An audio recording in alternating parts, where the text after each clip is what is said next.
ఇప్పుడు ఈ బ్లైండ్ హాస్టల్లో 25 మంది పిల్లలు ప్రిలిమ్స్ పాస్ అయిన వాళ్ళు ఉన్నారు. వాళ్ళ మీద నువ్వేం ముద్రేసావు? రేపొద్దున వాళ్ళకి ఇంకా వేరే టాలెంట్ లేదు. వాళ్ళ భాషే హ్యాండిక్యాప్డ్గా ఉన్న చోట వాళ్ళని డిఫరెంట్లీ ఏబుల్డ్ అన్నారు.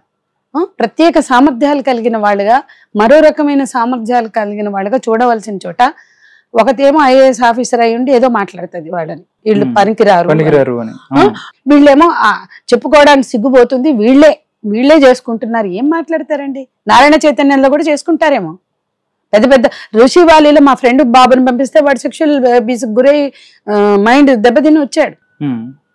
మా సర్కిల్స్ లో పిల్లలు ఋషి వ్యాలీ కానీ హైలీ పెయిడ్ కార్పొరేట్ హాస్టళ్లలో కూడా వీటిని ఎదుర్కొన్న పిల్లలు ఉన్నారు. కాబట్టి ఇది చాలా మంది తల్లిదండ్రుల ఇష్యూ, దాన్ని అడ్రస్ చేయాలి. కానీ ఈ హాస్టళ్లలో పిల్లల్ని వాళ్ళని నేరేస్తున్న అదే నారాయణాలు ఇట్లాంటి దానికి గురైతే ఆ తల్లిదండ్రులు ప్రశ్నించకుండా మాంతారా? చెప్పండి. నిలదీస్తారు కదా. ఇప్పుడు చాలా చోట్ల జరుగుతున్నాయి. ఎందుకంటే ఈవెన్ మనం జువెనైల్ హోమ్స్ లో జరుగుతున్నాయి, ఎన్నో చోట్ల జరుగుతున్నాయి, జైళ్లలో జరుగుతున్నాయండి. సరే వాళ్ళు పెద్దవాళ్ళు, వాళ్ళని వదిలే, కానీ పిల్లల మధ్య జరుగుతున్నప్పుడు దాన్ని అడ్రస్ చేయవలసిన చోట చేయవలసిన వాళ్ళు దాన్ని అడ్రస్ చేయాలి, కౌన్సిలింగ్ చేయాలి, వాళ్ళని ఎడ్యుకేట్ చేయాలి. కానీ అసెంబ్లీలో వాళ్ళ మీద నెట్టేస్తే అది పరిజ్ఞానమే అంటారు. మళ్ళీ మేము నాలెడ్జ్ లేని వాళ్ళం అని బాధపడతారు. నేనేమంటున్నాను అంటే ఖచ్చితంగా ప్రభుత్వానికి ఒక విజన్ ఉండాలి. పేద పిల్లల హాస్టల్స్, ఎస్సీ ఎస్టీ బీసీ లేదా డిఫరెంట్లీ ఏబుల్డ్ హాస్టల్స్ని మేము ఇప్పుడు నివేదిక తయారు చేసి ఇచ్చాం వాకటి కరుణ గారికి, ప్రిన్సిపల్ సెక్రటరీకి ఇచ్చాం, ఆ డిపార్ట్మెంట్కి. మేము సిస్టమ్స్ పని చేయాలని కోరుకుంటున్నాం. మాకు రాజకీయాలు లేవు. సీతక్కని ఇష్టపడే మేము జరిగిన తప్పుని ఎందుకు ఎత్తి చూపించాం? బాధపడుతోంది తను, మేము ఎత్తి చూపించామా? వ్యక్తిగతంగా ఆమె మీద మాకు లేదు. కానీ ఒక బ్లైండ్ అమ్మాయి 7 ఏళ్ల పాప చుట్టూ ఈ రాజకీయాలు చేయొద్దు. ఆమె చేసిందని కానీ ఆమెకి ఇచ్చిన అధికారులు ఇచ్చినటువంటి నివేదిక తప్పుదోవ పట్టిస్తే అసెంబ్లీని తప్పుదోవ పట్టించింది అనగానే తను బాధపడింది. కానీ అసెంబ్లీని తప్పుదోవ పట్టించారని ఈ 2 అంశాల మీద మేము మాట్లాడుతున్నాం. ఒకటి, 7 ఏళ్ల పాప, ఆ తల్లిదండ్రులు డైరెక్ట్ గా పోలీస్ స్టేషన్కి వెళ్ళలేదు. ఆమెని వైద్యం కూడా చేయించకుండా తల్లిదండ్రులకు అప్పచెప్పిన డిపార్ట్మెంట్ బాధ్యతని గుర్తించాలి. 2, అక్కడ సమగ్రమైన నివేదిక తీసుకుని మాట్లాడాలి. విచారణ చేస్తాం నిష్పక్షపాతంగా, నేరస్తులు ఎవరినైనా శిక్షిస్తాం అంటే చాలు. కానీ ఆ పిల్లల్ని బాధ్యులు చేసే వైఖరి కరెక్ట్ కాదు. పెద్ద పిల్లలు చిన్న పిల్లలు అనే ఈ డ్రామాలు వద్దు. ఎందుకంటే పెద్ద పిల్లలు చిన్న పిల్లల మీద చేసిన అడ్రస్ చేయాల్సింది, సంస్కరించవలసింది డిపార్ట్మెంటే. అక్కడ ఇప్పుడు ఆ పిల్లలు ఏడుస్తున్నారు, మమ్మల్ని ఇలా అన్నారు అసెంబ్లీలో. మేము వెళ్ళాం, అన్ని హాస్టల్స్కి వెళ్ళాం. ప్రిలిమ్స్ పాస్ అయిన వాళ్ళు ఉన్నారు, పాటలు పాడేవాళ్ళు ఉన్నారు. వాళ్ళకున్న ప్రత్యేకమైన సామర్థ్యాలని ఎంకరేజ్ చేసి వాళ్ళ ఆత్మన్యూనతకు గురి కాకుండా చూడవలసిన చోట అసెంబ్లీలో సిగ్గుపోతుంది చెప్పుకుంటే. పెద్ద పిల్లలు చిన్న పిల్లలు అంటే అదే చేస్తారు, ఇంక వేరే పని చేయట్లేదా వాళ్ళు? అక్కడ వాళ్ళకి ఉన్న క్వాలిటీస్ ఏం లేవా? వాళ్ళ పట్ల మనం ఎంపథెటిక్ గా ఉండొద్దా? ఇంకా సీతక్కే ఉండకపోతే మేము ఎవరి నుంచి ఎక్స్పెక్ట్ చేయాలి? ఎందుకంటే ఆవిడ ఆదివాసీ ఎప్పటి నుంచో ఉద్యమాల నుంచి వచ్చింది. ఆమె ప్రకటన అధికారులు, తప్పు చేసిన అధికారులు లేదా నిర్లక్ష్యంగా ఉన్న అధికారులు, పనిచేయ చేతగాని అధికారులు లేదా ఓవర్ బర్డెన్ ఉన్న వాళ్ళు ఉన్నారు, రకరకాలు ఉన్నారు. అందులో కూడా మేము సింపథైజ్ చేసే వాళ్ళు కూడా ఉన్నారు. నేనేమంటున్నా అంటే ఒక డిపార్ట్మెంట్ లో కొన్ని లోపాలు ఉంటే సరిదిద్దవలసిన వాళ్ళు బండలేస్తే బాధితుల మీదే బండలేసే వైఖరి కరెక్ట్ కాదు అని చెప్తున్నాం. మేము ప్రెస్ మీట్ కూడా మా టైటిల్ బాధితుల మీదే బండలా అని. భవ్య వైష్ణవి విషయంలో కూడా చూసాం, అదే బాధితుల మీదే బండలు. ఇవాళ ఈ అమ్మాయికి నష్టపరిహారం లేదు. మేం ప్రెస్ మీట్ పెట్టే వరకు ఆ 7 ఏళ్ల పాపని బాధ్యురాలు చేసి క్లోజ్ చేసేసారు అన్ని.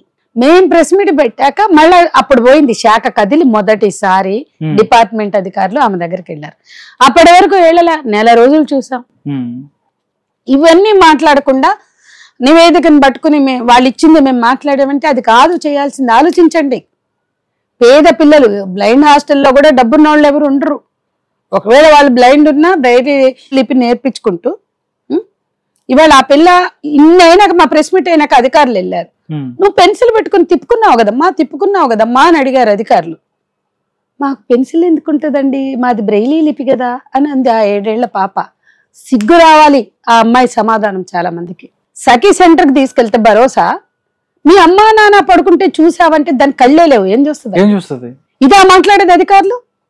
ఒక నేరం జరిగితే ఒక అంధురాలి మీద జరిగిందంటే అది చెప్తుంది, అన్న బాత్రూమ్ గడికి వచ్చి అన్న కత్తి ఇట్లా ఆనిస్తే నాకు గుచ్చుకుంటే నాకు చంపేస్తా అంటే భయం వేసింది, ఏదేదో చేశాడని. మరి ఆ మాటలకి ఎవరు జవాబు చెప్తారు? ప్రభుత్వం చెప్పాలి. ఆ వాష్రూమ్ గారికి అనాథ వాడు తల్లిదండ్రులు లేని పిల్లాడు, వాడి మీద మాకేమన్నా కోపమా? చెప్పండి, ఎప్పటికి అర్థం చేసుకుంటారు?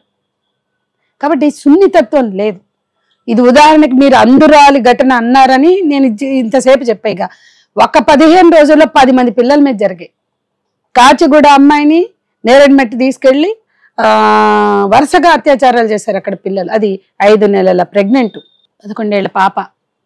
ఆ పాపని ప్రెగ్నెంట్ గా తీసేయమని అడిగితే, అబార్షన్ చేయమంటే 5 నుండి 6 బడ్డే మేము చేయమన్నారు గాంధీ వాళ్ళు.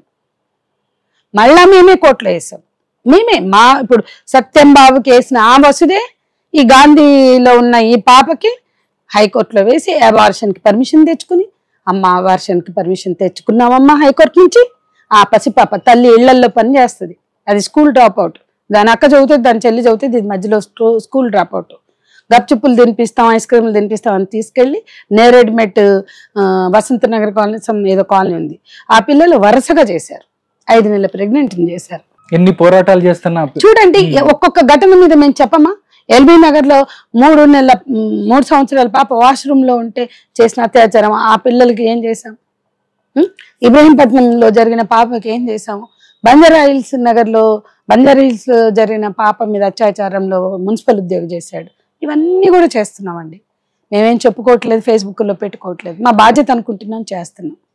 కానీ సెన్సిబుల్ గా ఉండాల్సిన ప్రభుత్వం ఉండట్లేదు అనేది మా బాధ. ఇప్పుడు కూడా ఇవన్నీ కూడా మేము సీతక్కనాన్లా చెంచు మహిళ దగ్గరికి వెళ్ళాం, అక్కడ జరిగింది మాట్లాడాం.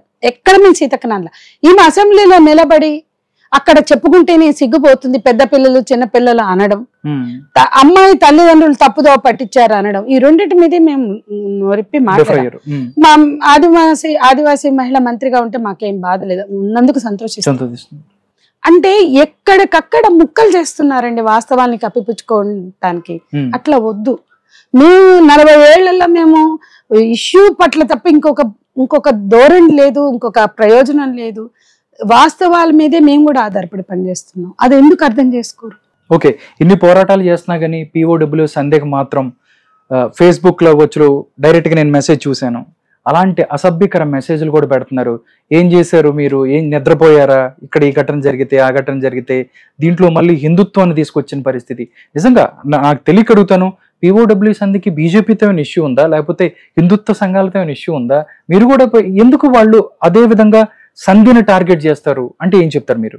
ఇప్పుడు నేను అత్యాచారం అంటే ఆదివాసీలో బస్తరు మొన్న 2 రోజులు ఆదివాసీల సదస్సు జరిగినప్పుడు బస్తరు మహిళలు మాట్లాడారు, సోరీ వచ్చి మాట్లాడారు. మేము మాట్లాడాం. వాళ్ళు ఏమన్నారు, మాకు జీవితం అంటే 4 తెలుసు మా ఆదివాసీ మహిళలకి. ఒకటి జైలు, 2 అత్యాచారం, లేకపోతే చావు, లేకపోతే సరెండర్. ఈ 4 వాళ్ళకి తెలిసింది.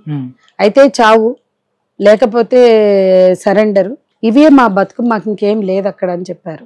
అసలు ఇక అదంతా విని విని విని నాకు బాధేసి, మీరు బంధువుకులతో పాటు పురుషాంగాలు పట్టుకుని మీద పడుతున్నారా? బస్తర్, ఛత్తీస్గఢ్, జార్ఖండ్, మధ్య భారతం అంతా ఆదివాసీ మహిళలు అత్యాచార పర్వంగా మారాయని మాట్లాడాను. ఈ ఘటన వచ్చినప్పుడు కూడా నేను మాట్లాడుతూనే ఉన్నాను, ఇవన్నీ మాట్లాడద్దు. నేనన్నా బార్డర్ సెక్యూరిటీ ఫోర్స్ కి బస్తర్ అడవుల్లో ఏం పని, అక్కడ బస్తర్ టైగర్స్ అని పేరు పెట్టుకున్న పోలీసులతో కలిసి మీరు చేస్తున్న అత్యాచారాలు ఏంటి? నేను మిమ్మల్ని ఛాలెంజ్ చేస్తున్నా, ఈ దేశంలో ఉన్న ప్రతి మీడియాని ఛాలెంజ్ చేస్తున్నా. బస్తర్, ఛత్తీస్గఢ్, జార్ఖండ్, మధ్య భారతం, ఒరిస్సా, మల్కన్గిరి ఎక్కడికన్నా వెళ్ళండి. ఆదివాసీల మీద జరుగుతున్న అత్యాచారాలు జరుగుతున్నాయా లేదా వాళ్ళతో మాట్లాడండి, తెలుసుకోండి. అక్కడున్న మామూలు ప్రజలను అడగండి, చెప్తారా లేదా? అంత హింస, అంత దాడులు. అడవుల్లోకి వెళ్తే ఎన్కౌంటర్ల పేరుతో చంపుతున్నారు వీళ్ళకి భయపడి. ఊర్లో పోలీసులు వస్తే అడవిలో కురుకుతారు, అక్కడ పట్టుకుని వీళ్ళు అన్నలు అని చెప్పి ఎన్కౌంటర్లు చేసి వాళ్ళకి డ్రెస్సులు వేస్తారు. పొలాల్లో ఉన్న వాళ్ళని తీసుకెళ్లి అత్యాచారాలు చేస్తారు. ఎంత మంది మీద అత్యాచారాలు చేశారు నిగ్గు తేల్చండి. రోజు జరుగుతున్న అత్యాచారాలు ఎవరు చేస్తున్నారు? పారామిలిటరీ దళాలు చేస్తున్నాయి. ఈశాన్య రాష్ట్రాల్లో అలజడి ఉంటే అత్యాచారాలు. అంటే అత్యాచారం ఆయుధంగా మార్చుకుంటుంది ఇక్కడ ఎవరు? భద్రతా సిబ్బంది, పోలీసులు, పారామిలిటరీ దళాలు, సైన్యం. అది కాశ్మీర్లో చూసాం, ఈశాన్య రాష్ట్రాల్లో చూసాం, ఇప్పుడు మొత్తం మధ్య భారతంలో చూస్తున్నాం. వీటికి జవాబు చెప్పండి అంటే బీజేపీ పాలకులకి, బీజేపీ పాలకులకు మద్దతుదారులకి, మత ఉన్మాదులకి, మత పిచ్చి వాళ్ళకి అది అభ్యంతరకరంగా కనిపిస్తుంది. అదొకటేనా? వాళ్ళకి మతం ఒకటే కనిపిస్తుంది, మాకు మతం లేదు. ఎవరి మీద అత్యాచారం? ఎస్, గుజరాత్లో గోద్రా మారణకాండలో జరిగిన అత్యాచారాలు మాట్లాడతాం. హిందువులు చేస్తే మాట్లాడొద్దా? ముస్లింలు చేసినా మాట్లాడతాం, హిందువులు చేసినా, క్రైస్తవులు చేసినా, జైనులు చేసినా, ఎవరు నేరం చేసినా మాట్లాడతాం. అట్టడుగు వర్గాలకి గొంతుగ్గా మేము ఉంటాం. ఇవాళ పోడు భూముల పోరాటంలో మన రాష్ట్రంలో అనేక గ్రామాల్లో పోడు భూముల ఆందోళనలో ఆడవాళ్ళ మీద దాడులు జరిగినాయి. వాటిని మాట్లాడాం.